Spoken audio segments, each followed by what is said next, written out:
SV6 news కు స్వాగతం. ముందుగా హెడ్లైన్స్. మల్లికార్జున స్వామి దేవాలయ నిర్మాణానికి కృషి రాజకుమార్ రెడ్డి మేళతాళాలతో రాజకుమార్ రెడ్డికి ఘన స్వాగతం. దామరగిద్ద శ్రీ మల్లికార్జున స్వామి దేవాలయ నిర్మాణానికి తమ వంతు కృషి చేస్తామని Bhishmaraj foundation chairman K Rajkumar Reddy అన్నారు. నారాయణపేట జిల్లా దామరగిద్ద మండలం కందన్పల్లి గ్రామంలో నూతనంగా నిర్మిస్తున్న శ్రీ మల్లికార్జున స్వామి దేవాలయాన్ని రాజకుమార్ రెడ్డి ఫౌండేషన్ సభ్యులు గ్రామస్తులతో కలిసి సందర్శించారు. ఈ సందర్భంగా రాజకుమార్ రెడ్డి మాట్లాడుతూ శ్రీ మల్లికార్జున స్వామి దేవాలయ నిర్మాణానికి తమ వంతు సహాయ సహకారాలను అందిస్తామని హామీనిచ్చారు.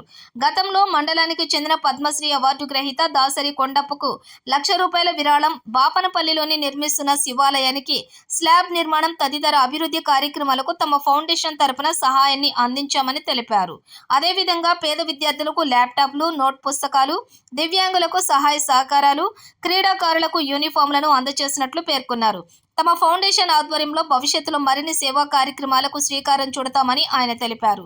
శ్రీ మల్లికార్జున స్వామి దేవాలయ నిర్మాణానికి సహాయ సహకారాలు అందిస్తామని ప్రకటించిన ఫౌండేషన్ చైర్మన్ రాజకుమార్ రెడ్డిని దేవాలయ నిర్వాహకులు, గ్రామస్తులు శాలువలతో ఘనంగా సత్కరించారు.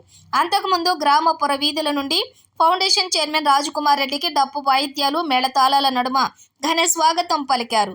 ఈ కార్యక్రమంలో దేవాలయ నిర్వాహకులు రాజు, లాలప్ప, కొండప్ప, నరేందర్, బోషప్ప, ఫౌండేషన్ సభ్యులు తిప్పన్న, బాలాజీ, గోపాల్, సుదర్శన్ రెడ్డి, వెంకటేష్, శివరాజ్, శ్రీనివాస్, నరసింహ, సంతోష్, మధుసూదన్ రెడ్డి అధిక సంఖ్యలో గ్రామస్తులు పాల్గొన్నారు.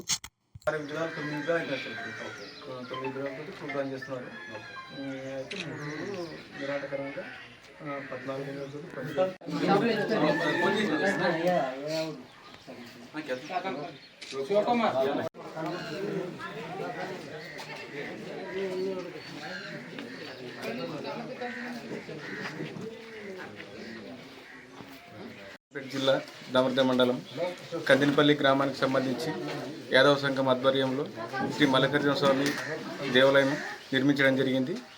ఈ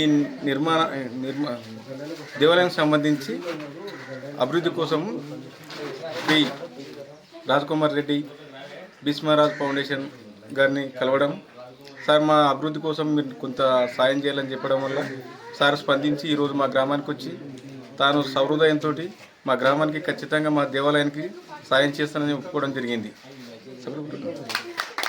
దీనికి అందరం కూడా మా గ్రామం తరపున మా గ్రామ పెద్దలు మేమందరం కూడా హర్షాలు వ్యక్తం చేస్తున్నాము. భవిష్యత్తులో కూడా మా సార్ని పూజకు 8, 9, 10 తారీఖులో పెద్ద ఎత్తున పూజ కార్యక్రమం పెట్టుకున్నాము. ఆ రోజు కూడా సార్ని ఆహ్వానించడం జరిగింది. సార్ కూడా తప్పకుండా మీ కార్యక్రమానికి వచ్చి ఆతిథ్యం స్వీకరిస్తానని చెప్పడం జరిగింది. కాబట్టి మేము మా యాదవ సంఘం తరపున, గ్రామం తరపున, మా పెద్దల తరపున ప్రత్యేక ధన్యవాదాలు తెలియజేస్తూ ముగిస్తున్నాం.